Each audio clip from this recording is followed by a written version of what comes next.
धर्मेंद्र प्रधान इस्तीफा दो, धर्मेंद्र प्रधान इस्तीफा दो। নিটের প্রশ্নফাঁসের প্রতিবাদে লক্ষ লক্ষ ছাত্রছাত্রীর জীবন নিয়ে ছিনিমিনি খেলার বিরোধিতায় ককরোচ জনতা পার্টির আন্দোলনে পুলিশের অত্যাচারের অভিযোগে প্রধানমন্ত্রীর বাসভবনের অদূরে রাহুল গান্ধীর অবস্থান ঘিরে এখন তপ্ত দিল্লি। উত্তপ্ত সংসদ, বিরোধী দল, ছাত্র, যুব, শিল্পী থেকে অভিনেতা অভিনেত্রীদের একাংশের নিশানায় মোদী সরকার। পাল্টা পড়ুয়াদের হাতিয়ার করে বিরোধীদের বিরুদ্ধে রাজনীতি করার অভিযোগে সরব হয়েছে বিজেপি।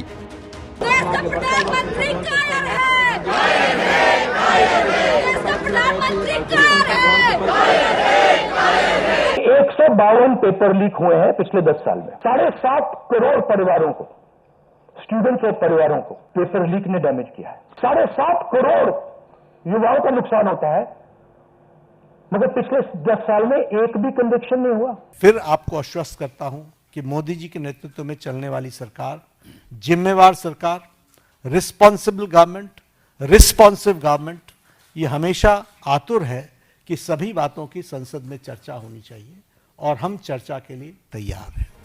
সোমবার প্রশ্নফাঁস ইস্যুতে আন্দোলনরত পড়ুয়াদের ওপর লাঠিচার্জ করে দিল্লি পুলিশ। প্রতিবাদে মঙ্গলবার প্রধানমন্ত্রীর বাসভবনের সামনে ধর্নায় বসেন রাহুল গান্ধী ও প্রিয়াঙ্কা গান্ধী। তাদের এভাবেই তুলে দেয় পুলিশ। এরপর বুধবার সংসদ চত্বরে কালো কাপড় পরে বিক্ষোভ দেখায় বিরোধীরা। সাংবাদিক বৈঠক করে ফের কেন্দ্রীয় শিক্ষামন্ত্রী ধর্মেন্দ্র প্রধানের পদত্যাগের দাবি তোলেন Rahul Gandhi. Dharmendra Pradhan is a symbol and the students have pain about how they have been treated. That symbol has to be removed. Symbol has to be removed because he is a completely incompetent, probably collusive person in this drama. We know his background, we know how clean he is, we know the type of person he is. There's a history here. प्रधानमंत्री मोदी जी के नेतृत्व में हमारी सरकार विद्यार्थियों और नौजवानों की आकांक्षाओं को पूरा करने और उनके कल्याण के प्रति पूरी तरह से प्रतिबद्ध है।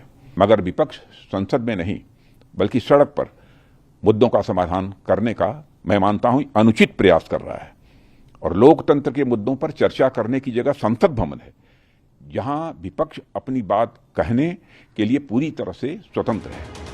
কংগ্রেসের মতো কেন্দ্রীয় শিক্ষামন্ত্রী ধর্মেন্দ্র প্রধানের পদত্যাগের দাবি করেছে তৃণমূলও। আমরা দাবি করছি ধর্মেন্দ্র প্রধানের পদত্যাগ এবং আমরা চাইছি যে এই নিয়ে আলোচনা হোক। টিএমসি বা কালীঘাট টিএমসি যাই বলুন না কেন, তারা কলকাতায় নিজেরা ডুবেছে, এখন এখানে এসেছে কংগ্রেসকে ডোবানোর জন্য। সব মিলিয়ে প্রশ্ন ফাঁস ইস্যুতে পারদ ক্রমশ চড়ছে। বিজেন্দ্র সিংহ, এবিপি আনন্দ। এবিপি আনন্দ, এগিয়ে থাকে, এগিয়ে রাখে।